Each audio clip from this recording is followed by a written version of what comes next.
নবীর থেকে আমাদের নবীর মর্যাদা বেশি, তাহলে এখান থেকে বোঝা যায় যে আমার নবী পাক সাহেবে আওলাদ সাল্লাল্লাহু তাআলা আলাইহি সাল্লাম আপনার কি হযরতে আদম আলাইহিস সালামের আগে থেকে আমার নবী হয়েছেন, আল্লাহ পাক নবী করে পাঠিয়েছেন।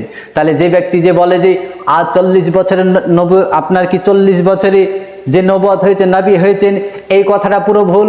আমি বলতে চাই আহমদুল্লাহকে যে আপনার কি একটা হাদিস যদি আপনি দেখাতে পারেন যে কিতাব থেকে, যে সিয়াসিত্তার কিতাব থেকে যদি আপনি দেখাতে পারেন যে রাসূলুল্লাহ 40 বছরের নবুয়ত পেয়েছেন, একটি হাদিস যদি দেখাতে পারেন, আমি মুফতি জাইনুল আবিদিন বলতে চাই যে আপনার সারা জীবন আমি গোলামি খাটতে থাকবো। একটি সিয়াসিত্তার হাদিস আপনাকে দেখাতে হবে যে রাসূলুল্লাহ 40 বছরের নবুয়ত পেয়েছেন।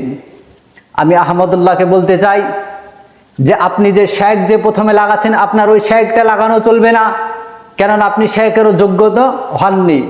আহলে হাদিস আপনারা তো আহলে হাদিস।